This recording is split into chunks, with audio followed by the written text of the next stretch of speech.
Hey, oh, yep.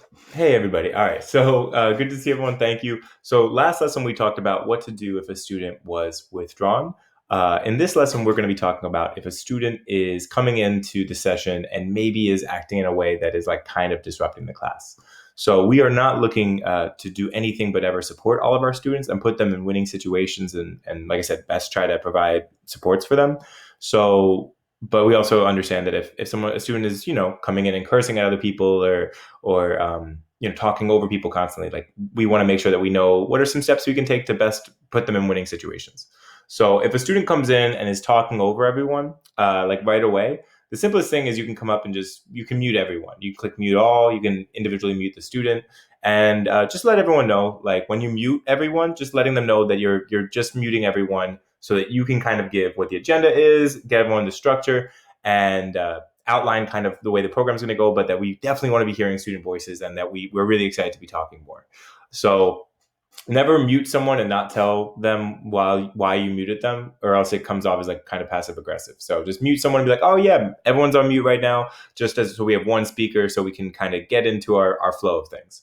So if a student can take themselves off mute, and if a student consistently uh, is unmuting themselves and let's say cursing at someone or just saying whatever which thing, right?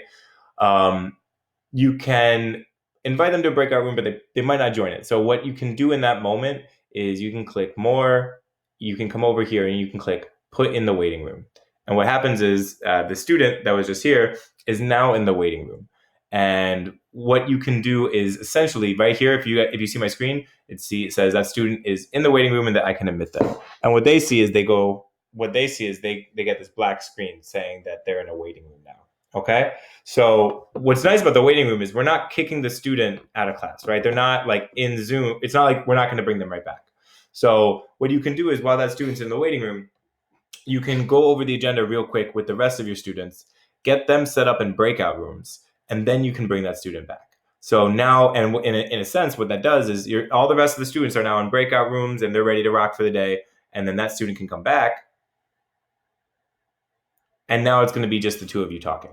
And when it's the two of you talking, you can kind of try to talk about, what was going on. Oftentimes, us as people, when we're in small groups or when we're in groups of people, we like to maybe make jokes. We like to, try to get attention and things of that nature. So oftentimes when we get things to one, you can have a lot more real of a conversation, a lot more human of a conversation with your student who is an awesome person. They might just be going through something.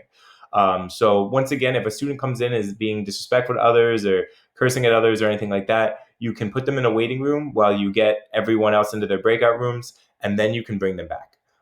In addition, you can assign them their own individual breakout room. Once again, if I'm making breakout rooms, I click breakout room.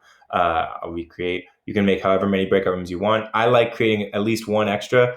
That way, if I have a student who's doing something or going through something, I can assign them to a different breakout room. So I'll say I'm going to move this person to breakout room 3. They're in a breakout room. Click open all rooms, and then let's say the person joins it. They have to, once they join the breakout room, you can move them, but they do have to join the breakout room. So then once they're in a breakout room, right, like I said, I can move them. So let's say I move the student to breakout room 4. If they're in a group of students and they're acting, like I said, if they're disrespecting someone or whatever, I can move them to a breakout room. It automatically moves them, and then I can go join their breakout room.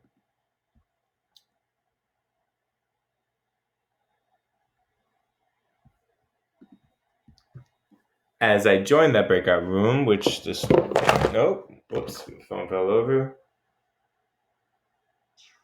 Oh, okay. Right. So yeah, the breakout. I don't know why that was being weird for a second. Now I'm in the breakout room once again with the student, and I can talk about maybe what wasn't the best with what happened. Right.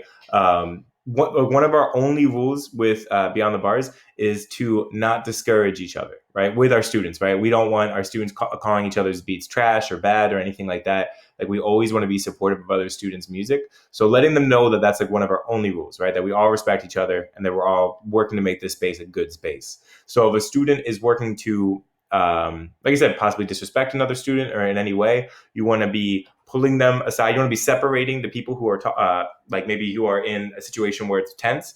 You want to separate them into different breakout rooms, right? What's nice is Once they're in a breakout room, you can move a student to any which breakout room. So I like to move a student to an empty breakout room, which then allows me to come in and talk with them one-to-one about maybe what happened, right? And if a student was disrespectful to another student, just letting them know it's like, hey, we're all on the same team here. We're trying to make sure that everyone's learning at the same time.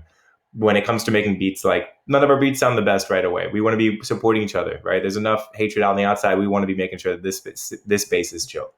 But once again, the main thing when a student is disrupting, the things to be implementing are breakout rooms and waiting rooms.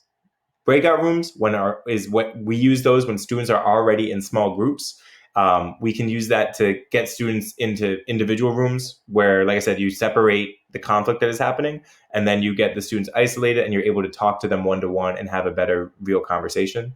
Once you have that real conversation, we'll eventually have lessons on restorative justice and ways that we can be bringing our students back together to have a remedied situation.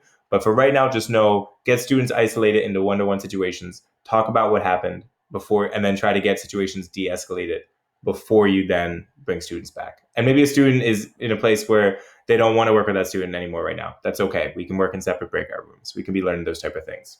And then if you're in the main room, so once again, here we are. This works when you're in breakout rooms. If you're not in breakout rooms, like I said, you're in the main session, and I'm going to have this person return to the main session. If you're in the main session, right, and a student is talking over you or saying mean things to other people, once again, the way, other than muting a student, what you can do is you come over here to participants, right? You come to that student's name, you click more. Right here, this is a co-host for some reason, but I say withdraw co-host permission, come over here, and I click put in waiting room. Waiting room, they just sends them to a black screen, but you can bring them back, right? But you want to bring them back when other students maybe aren't there. So that way you can have a one-to-one conversation and try to help them out. Okay? Like if a student's disrupting, we care about them still, right? They're still amazing young people. They might be having a moment that we all have, right? That the day's been rough in some capacity, right? We want to help separate them and have a one-to-one conversation where a person can express maybe what they're going through or what they're feeling, and then just be kind of working to build our community from there. So that is how to work with a student. Like I said, if a student is trying to disrupt class, there's a few different things. We got the waiting room. We can mute students, but once again, always address why you mute it. And we have breakout rooms. Those are kind of the 3 tools in our toolkit where we can help students get into better situations where we can then talk to them and try to remedy the situation. All right. Thank you, everybody. I really appreciate it. Looking forward to another lesson. Thank you.